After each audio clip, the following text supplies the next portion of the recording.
طرح سے پھر حضرت سلیمان کے لشکر میں نا ایک ہدہد نامی پرندہ بھی تھا، لشکر کا کارکن تھا پرندہ۔ ہدہد غائب تھا تو حضرت سلیمان کہنے لگا کدھر گیا وہ ہدہد؟ نظر نہ آ جایا سخت سزا دوں گا، یہاں تو کوئی اچھی خبر لائے گا، کیونکہ وہ ہدہد پرندہ جاتا تھا تو خبریں لا کے دیتا تھا، ورنہ سزا دوں گا۔ اتنی دیر میں ہدہد بھی آ گیا۔ تو یہ پرندے جو کارکن ہوتے ہیں بڑے سیانے ہوتے ہیں، کبھی بندہ ناراض ہو تو صحیح خبریں لے آتے ہیں، تو صحیح خبر لے کے آ گیا۔ آتے ہی آ کے بیٹھا تو اس نے حضرت سلیمان علیہ السلام نے کہا کہاں تھے؟ عرض کرنے لگا حضور میں ملک سبا گیا تھا، وہاں ایک عورت حکمرانی کرتی ہے، اس کا نام بلقیس ہے، بہت بڑے تخت پہ بیٹھتی ہے، 80 گز اس کا تخت لمبا ہے، 40 گز چوڑا ہے، اور شاید 80 مان کے 80 ٹن اس کا وزن ہے۔ تو حضور وہ سورج کو پوچھتے ہیں۔ حضرت سلیمان نے فوراً خط لکھا، فرمایا جا کے اسے میرا خط دے دو کہ یہاں تو کلمہ پڑھ کے ہماری فرما بردار بن جائے، ورنہ تیار ہو جائے، جو اللہ کے غیر کو پوچھتے ہیں ہم ان کے خلاف جنگ کریں گے۔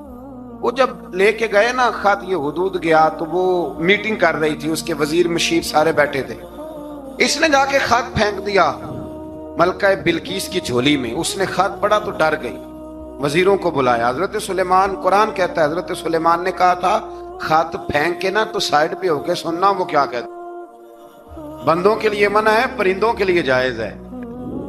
بندوں کے لیے منع ہے سائڈ پہ ہو کے سننا، ہاں جس کی جاسوسی کی ڈیوٹی ہو، کفر کی جاسوسی، اس بندے کے لیے بھی جائز ہے۔ تو یہاں ایک تو وہ پرندے تھے، دوسرا کفر کی جاسوسی کر رہے تھے، سائڈ پہ ہو کے سننے لگے۔ تو ملکہ بلقیس کہنے لگی اب کیا کرنا ہے، یہ خط آیا ہے۔ وہ کہنے لگے ہم تیار ہیں، آپ حکم کریں، ہم لڑنے کو تیار ہیں، لڑیں گے۔ وہ کہنے لگی نہیں، تیزی نہ دکھاؤ، قرآن مجید کہتا ہے کہ وہ کہنے لگی جب لڑائیاں ہوتی ہیں تو شہر تباہ ہوتے ہیں، ملک کھنڈر بن جاتے ہیں، لڑائی مسئلے کا حل نہیں ہے۔ انہوں نے کہا کہ میں نبی ہوں، ایک دفعہ آزما لیتے ہیں کہ نبی ہیں کہ نہیں، معاذ اللہ آزما لیتے ہیں۔ کہا کیسے؟ کہنے لگی تحفے تائے بیچتے ہیں، اگر مال پر دل للچا گیا تو پھر نبی نہیں بادشاہ ہے، اور اگر مال پر دل للچایا نہ تو پھر اللہ کے کامل بندے۔ یہ فرق اس نے اس وقت بیان کیا۔ اس نے 500 کنیزیں، 500 غلام، بڑے شاندار لباس پہنا کے، 500 گھوڑا بڑا تگڑا، اس کے اوپر مال و اسباب رکھ کے تیاری کرا کے حضرت سلیمان کی طرف بھیجا۔ ہدہد پہلے سے خبر لے کے آ گیا، حضور اس نے یہ پروگرام بنایا ہے۔ وہ جب آیا سارا کچھ تو حضرت سلیمان دیکھ کے جلال میں آ گئے، فرمانے لگے اسے جا کے کہہ دو تو مجھے کیا تحفے بھیجے گی، میرے رب نے مجھے مالا مال فرمایا ہوا ہے، نے مالا مال کیا میرے مالک نے، جا اسے جا کے کہہ تو کیا تحفے دے گی۔ جب رب دیتا ہے تو پھر کوئی کمی نہ وہ نہیں چھوڑتا۔ بندے کیا دے سکتے ہیں، بندے تو بیچارے 10 دے کے تو 10 دن ان کی آنکھیں نہیں کھلتی۔ فرمایا جو اللہ نے جو دیا ہے کیا بات ہے اس کے دینے کی۔ تو فرمایا اسے کہو یا فرما بردار ہو کے آ جائے یا جنگ کے لیے تیار ہو جائے، ہم اسے اس کے شہر سے ذلیل کر کے نکال دیں گے۔ اس نے جا کے جب پیغام دیا تو اور ان لوگوں نے بھی آ کے بتایا کہ وہاں تو ہم عجیب منظر دیکھ کے آئے ہیں کہ جانور بھی ہاتھ باندھے کھڑے ہیں، وہاں تو جنات، سرکش جنات کھڑے ہیں۔ وہ بادشاہ نہیں، وہ نبی ہیں، وہ جو 500 غلام اور 500 کنیزیں گئی تھی، حوال سنایا آ کے۔ تو ملکہ بلقیس نے پھر خط لکھا کہ میں فرما بردار ہو کے آ رہی ہوں۔ معنی کیا ہے؟ میں کلمہ پڑھنے کے لیے آ رہی ہوں۔ تو حضرت سلیمان نے کہا بھئی اب اس طرح کرو، ذرا فرش بچھاؤ۔ انہوں نے فرش بچھایا، اس طرح کا کہ اوپر فرش تھا، نیچے مچھلیاں تیر رہی، لگ رہا تھا دریا ہے۔ ڈیوٹی لگا دی، جنات نے بچھا دیا۔ ادھر حضرت سیدنا سلیمان فرمانے لگے اب چونکہ مان کے آ رہی ہے تو اسے اپنی نبوت کی علامتیں بھی دکھانی ہیں۔ اس نے تخت بڑا شاندار بنوایا تھا، اور خواتین میں جو عادتیں خواتین والی ہوتی ہیں وہ جاتی نہیں۔ وہ 7 کمروں میں نا پیچھے اپنا تخت رکھ کے تو 7 دروازے بند کر کے آئی۔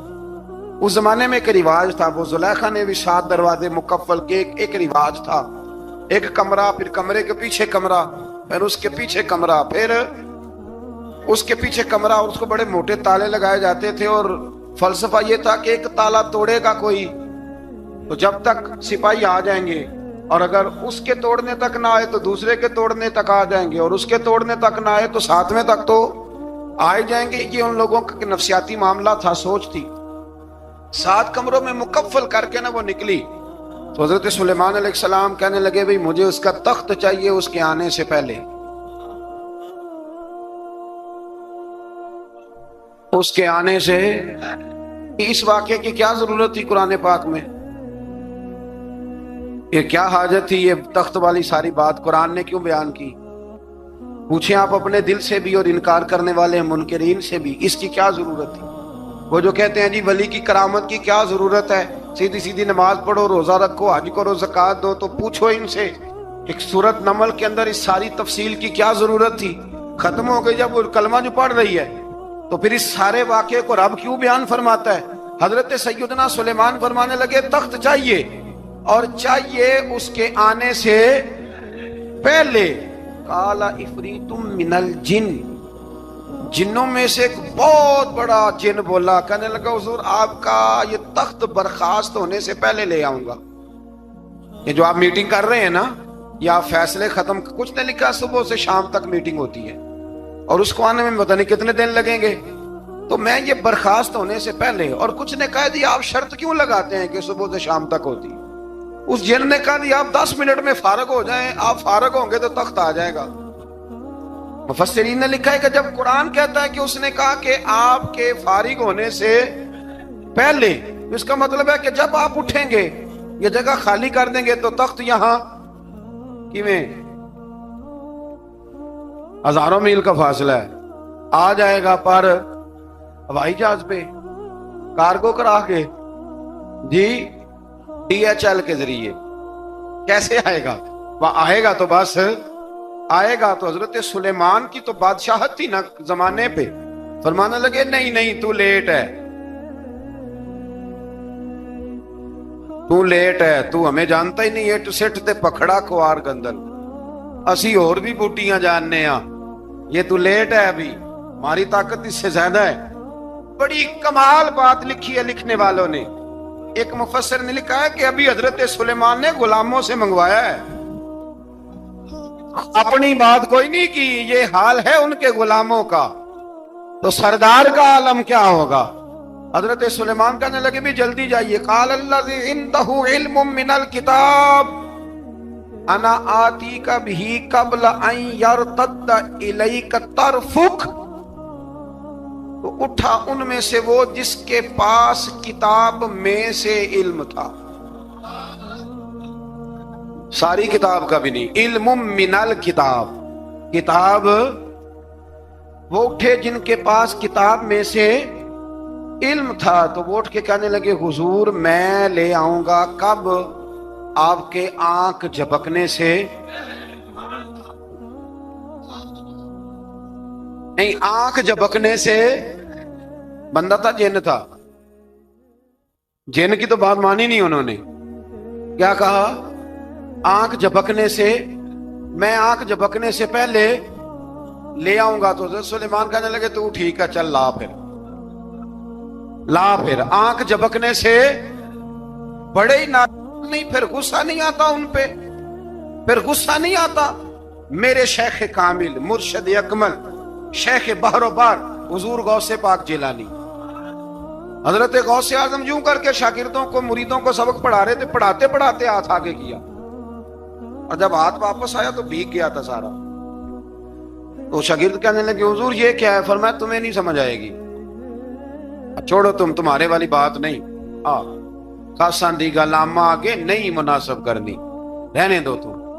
کچھ وقت گزرا تو کچھ لوگ آ گئے, ابھی کلاس ختم نہیں ہوئی تھی, کپڑے بھیگے ہوئے ہو. وہ شاگرد پہلے ہی منتظر تھے, کہا تمہیں کیا ہوا؟ کہنے لگے دریا میں جا رہے تھے, اچانک ہچکولیں آنے لگے. تو ہم نے کوئی کسی بے عمل کا بازو تو نہیں نہ تھاما, ہم غوث اعظم کے ماننے والے ہیں. تو دریا میں کہا یا شیخ عبد القادر جیلانی شیئا للہ, اللہ کے راستے میں مدد کرو. تو کہنے لگے بس ایک ہاتھ ہی آیا ہے, اور یوں کشتی کھینچ کے باہر نکالی ہے. تو اب وہ شاگرد سارے چپ کر گئے, کہنے لگے جواب کیوں نہیں دیتے؟ انہوں نے کہا تم نے ہاتھ دیکھا ہے پہنچتا ہوا, اور ہم نے ہاتھ دیکھا یہاں سے جاتا ہوا. تم نے پہنچتا ہوا دیکھا ہے, تو ہم نے حضرت بہاؤالحق نقشبند بخاری, ان کی ایک مریدنی تھی, اوپر چبارے پہ کسی نے اس کی عزت پہ ہاتھ ڈالا، چبارے پہ اوپر والی منزل پہ اس مریدنی نے اپنی عزت بچانے کے لیے چھلانگ لگا دی۔ جب وہ نیچے گر رہی تھی تو حضرت بہاولک نقشبند بخاری پہنچ گئے، نیچے کوئی ایسا بندوبست کر دیا، کوئی چارپائی بچھا دی، کوئی ایسا جس پہ وہ آ کے آرام سے گری اور بچ گئی۔ حضرت صاحب کی طرف دیکھ کے کہنے لگی کہ حضور آپ کب آئے؟ فرمانے لگے پتر جب تو چبارے سے چلی تھی تب میں بخارے سے چلا تھا، جب تو چبارے سے چلی تھی نا تب میں بخارے سے چلا تھا، اور تیرے نیچے آنے تک میں بھی پہنچ گیا ہوں۔ میں بھی مالی دا کم راکھی کرنا، پل کچے ہون یا پکے، اے پیر مریداں دے سر تے رہندا ہے، اے جھوٹے ہون یا سچے، یہ پکی غلامی کریں یا کچی کریں، پیر کی بھی مجبوری ہوتی ہے، کیا کریں، پیر مریداں دے سر تے رہندا ہے، اے جھوٹے ہون یا سچے، کیا کیا جا سکتا ہے۔ لیکن نافرمان بیٹے کا بھی تو جائیداد میں حصہ ہوتا ہے نا، نافرمان بھی ہو تو جائیداد میں حصہ، تو چلو باپ ناراض رہے گا تو اللہ ناراض رہے گا، بات الگ ہے، پر جائیداد کا حقدار تو ہے نا، چاہے نافرمان ہی ہے۔ پیر مریداں دے سر تے ہی رہندا ہے، اے جھوٹے ہون یا۔ پھر وہ تخت آ گیا، حضرت سلیمان سے پوچھا یہ کیا ہے؟ قال ھذا من فضل ربی، فرمانے لگے کچھ بھی نہیں۔ حضرت سلیمان کہنے لگے یہ میرے رب کا فضل ہے۔ شاید سب مفسرین نے بڑی بڑی باتیں کی ہوں، پر یہاں ایک قاضی ثناء اللہ پانی پتی رحمت اللہ علیہ کا فقرہ میں پڑھ رہا تھا، بڑا مزہ آ رہا تھا۔ قاضی صاحب فرمانے لگے اس آیت پہ، قاضی صاحب کہتے ہیں جن پر نرا فضل تھا، ھذا من فضل ربی، نرا فضل، فرمایا ان کی تو اتنی طاقت ہے کہ وہ ہزاروں میل دور سے 80 گز لمبا 80 گز چوڑا تخت آنکھ جھپکنے سے پہلے لے آتے ہیں، اور جن کے بارے میں اللہ فرماتے ہیں بشر المؤمنین بِأَنَّ لَهُم مِّنَ اللَّهِ فَضْلًا كَبِيرًا، فرمایا محبوب اپنے غلاموں کو خوشخبری دے دیں، باقیوں پہ نرا فضل تھا، ان پر تو فضل کبیر ہے، ان پر تو بڑا ہی فضل ہے اللہ کا۔ تو فرمایا جن پر فضل کبیر ہو، ایک نہیں، اس پر میں بڑے دلائل دے سکتا ہوں، کرامات اولیاء پر میں بڑے ہی دلائل دے سکتا ہوں، بڑے۔ غوث اعظم رضی اللہ تعالیٰ عنہ کے پاس بادشاہ آیا تو کہنے لگا پیر تب مانوں گا جب سیب کھلائیں گے، سیب کا موسم ہی نہیں تھا۔ تو حضرت صاحب آتے ہی اسے کہنے لگے اب تو میری ولایت کو سیبوں پہ تو نہ تول، اور سیب کھلائے تو ولی یا نہ کھلائے تو ولی کوئی نہیں، یہ تو اب میری ولایت کو سیبوں پہ تو نہ تول۔ تو حضرت صاحب نے یوں ہاتھ اٹھایا تو اللہ نے 2 سیب عطا فرمائے۔ تو وہاں جملہ ہے حضور غوث اعظم کا، فرمانے لگے اگر اللہ حضرت مریم سلام اللہ جو بنی اسرائیل کی ولیہ ہیں، ولی ہے نا، وہ نبی تو نہیں نا، عورت نبی نہیں ہو سکتی، فرمایا اگر اللہ انہیں بغیر موسم کے پھل دے سکتا ہے میں تو محمد عربی کا نوکر ہوں۔ فرمایا اب نہ 2 سیب آئے تھے، تو وہ کہنے لگا میرے تو دل میں 1 سیب تھا نا، تو حضور غوث اعظم نے نا 1 سیب مجھے دیا، 1 میں نے کھایا تو 1 غوث پاک کھانے لگے، کہتے ہیں میں نے منہ میں رکھا ذرا ترش تھا، تو میرے چہرے کا وہ رنگ دیکھ کے نا، اثر دیکھ کے کہ تلخی محسوس، تو غوث اعظم کہنے لگے میرے والا کھا۔ 1 انہوں نے کاٹ کے ٹکڑا دیا، کہتے کھایا تو بڑا میٹھا تھا، تو میں نے کہا حضور آئے تو دونوں ہی غیب سے ہیں، تو آپ کے والا میٹھا ہے میرے والا کڑوا ہے، تو آپ فرمانے لگے آئے تو دونوں غیب سے تھے، پر ایک کو ذرا ظالم کے ہاتھ لگ گئے ہیں نا، اس کو تنبیہ بھی کر دی کہ ظلم سے باز آ جا، تنبیہ بھی کر دی، پر میں ہاتھ ظالم کے لگے اس لیے ترش ہو گیا، سیانا بن، 1 نہیں 20 درجنوں۔ لیکن پتہ نہیں کیوں لوگ اڑ گئے، پتہ نہیں کیوں کڑ کے آ گئے کرامت اولیاء کے معاملے میں بالکل۔ اور پھر کسی حدیث میں یہ نہیں آیا کہ اس زمانے میں ولی ہوں گے تو اس زمانے میں ولی نہیں ہوں گے، حضور نے فرمایا میری امت کبھی گمراہی پر جمع نہیں ہوگی۔ اقبال کہتے ہیں اولیاء کیا ہوتے ہیں، اولیاء کیا ہیں؟ جواسیس القلوب۔ اقبال کہتا ہے ولی کا بہت بڑا ولی تم نے دیکھنا ہو تو اسے دیکھو جو تیرے دل کا جاسوس ہے۔ چلو یہ مشکل بات ہے، میں نہیں چھیڑتا، لیکن جو تیرے وہ جاسوسی کرتا ہے، پر کرتا ہے تیرے دل کی، وہ تیرے دل کا جاسوس ہوتا ہے ولی۔ اور اس پر حضور کی حدیث ہے، فرمایا اس کی فراست قلبی سے ڈر، یہ اللہ کے نور سے دیکھتا ہے، ڈر اس کی فراست قلبی سے، اللہ توفیق عطا فرمائے۔ 12 اس ولی کا نام تھا آصف بن برخیہ۔ آصف بن برخیہ جی حضرت سلیمان کے وزیر تھے۔ وہ آئی ملکہ بلقیس، اور جب وہ آئی نا تو اس نے دیکھا کہ یہ تو آگے سامنے حضرت سلیمان بیٹھے ہیں، اور جو رستہ ہے نا درمیان میں وہ فرش ہے کہ دریا ہے، سمجھ نہیں آ رہی۔ تو اس نے نا اپنا یوں کر کے اوپر کپڑا اٹھانا شروع کر دیا کہ نیچے پانی ہے. حضرت سلیمان کہنے لگے چلتی آ, نیچے کچھ بھی نہیں. اس نے پیر رکھا, نیچے مچھلیاں بھی تیرتی جا رہی تھی. حضرت سلیمان علیہ السلام, آج بھی اللہ نے توفیق دی ہے نا, لوگوں نے اس طرح کی تعمیرات بعد میں کی ہیں, لیکن اس کے موجد, اس کے پہلے بنانے والے حضرت سلیمان ہیں, اللہ کی دی ہوئی توفیق سے. تو وہ ملکہ آپ کے پاس آئی, پھر وہ آپ کی فرما بردار ہو گئی, اور بعد مفسرین نے یہ لکھا ہے کہ اس نے جب کلمہ پڑھا تو پھر اس کا نکاح بھی حضرت سلیمان سے ہوا. حضرت سیدنا لقمان اپنے بیٹے کو نصیحت کرتے ہیں, اور قرآن مجید نے سورہ لقمان کے اندر آپ کی ان نصیحتوں کا ذکر فرمایا ہے.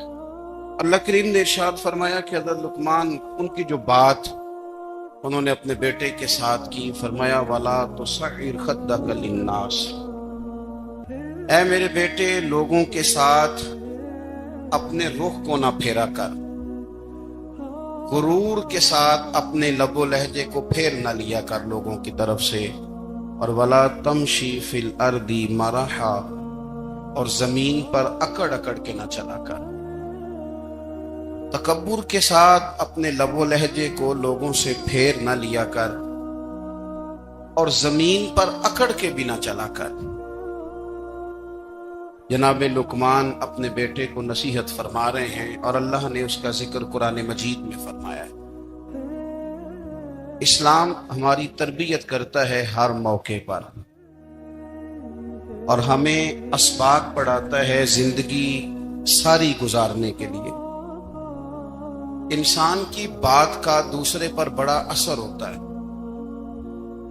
لیکن اس کی بات کے ساتھ ساتھ اس کے لہجے کا بھی بڑا اثر ہوتا ہے. کھانے کا بھی بڑا اثر ہے, لیکن کھانا آپ کس برتن میں رکھ کے دے رہے ہیں اس کا بھی بڑا اثر ہے. آپ نے کھانا کس طرح سجایا ہے, کس جگہ کسی کو بٹھایا ہے, اس کا بھی بہت زیادہ اثر ہے. اسلام یہ کہتا ہے کہ آپ کا جو لب و لہجہ ہے وہ ہمیشہ اچھے اخلاق والا ہونا چاہیے. لہجے جو ہوتے ہیں نا, لہجے, لب و لہجہ, وہ بڑی تاثیر رکھتا ہے, بڑا اثر رکھتا ہے. چھوٹا سا بچہ ہوتا ہے, دودھ پیتا ہے, ابھی نونہال بچہ ہے چھوٹا سا, ابھی اسے پتہ نہیں ہے کہ کون سی بات کا کیا معنی ہے. اسی بچے کے آپ نے گال پہ محبت کے ساتھ ہاتھ پھیرا تو وہ ہنس دیتا ہے, لیکن اگر آپ غصے کے ساتھ اس کی گال پہ ہاتھ لگاتے ہیں تو وہ رو دیتا ہے. آپ میری بات کو سمجھیں گے, ابھی اس کو لفظوں کے مفاہیم کا نہیں پتا, معانی سے ابھی وہ آگاہ نہیں ہے, معانی نہیں جانتا, پر آپ نے کس لہجے کے ساتھ اس سے پیار کیا یہ اسے پتا ہے. یہ جو لہجہ ہوتا ہے نا, لہجہ, اخلاق آپ کا, یہ بڑا اثر کرتا ہے. آپ نے گفتگو کی, لیکن اس گفتگو میں آپ کا انداز کیا تھا, لب و لہجہ کیا تھا.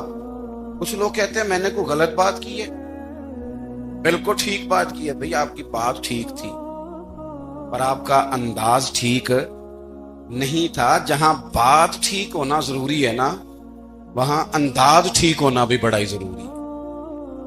آپ کے لہجے کا خوبصورت ہونا اور آپ کے لفظوں کا حسین ہونا بھی بڑا ہی ضروری ہے. اگر آپ تھوڑا سا معاشرے میں غور کریں تو کچھ لوگ ایسے ہیں جو طبعاً ہی بیچارے دنیا میں آئے ہی شکوہ کرنے کے لیے. ان کے لہجے سے نہ ترش روئی برستی ہے, تلخی ہے. وہ جی میں فلاں آدمی کے پاس گیا تو اس نے میری بات نہیں سنی, فلاں شخص سے میری ملاقات ہوئی, میں نے وقت گزارا پر وہ بندہ ٹھیک نہیں نکلا, فلاں کے ساتھ میں آگے بڑھنا چاہ رہا تھا پر میرے معاملہ چل نہیں سکے. تو بھئی آپ دوسروں کو ناپتے اور تولتے رہے, آپ کو یہ دیکھ لینا چاہیے تھا کہ آپ کا انداز فکر ہی کہیں غلط نہ ہو. لہجے, اخلاق, یہ آپ کے لفظوں سے بھی زیادہ اثر بعض اوقات رکھتے ہیں. کسی نے کہا تھا کہ میرے لہجے میں غرور آیا تھا, اس کو حق تھا کہ شکایت کرتا. ہاں, میرے لہجے میں کچھ ایسا کہ جس پہ وہ بیچارہ پریشان ہو گیا, اب اس کا حق بنتا تھا وہ اس پہ شکایت کرتا. تو میرے عزیز, آپ بات کو یاد رکھیں گے کہ جو اخلاق ہے, آپ کا جو اخلاق ہے, جو آپ کا کردار ہے, وہ اپنی ایک خوبصورتی رکھتا ہے. اس لیے میرے نبی پاک صلی اللہ تعالی علیہ وآلہ وسلم نے فرمایا تم میں کامل مومن وہ ہے جس کا اخلاق زیادہ اچھا ہے. جو کہانیاں زیادہ سناتا ہے وہ نہیں، جو اپنی خدمات زیادہ بتاتا ہے وہ نہیں، جو باقی سب کی نفی کر کے کہتا ہے کہ دنیا میں کوئی بندہ ٹھیک نہیں صرف میں ٹھیک ہوں، وہ والا بندہ نہیں.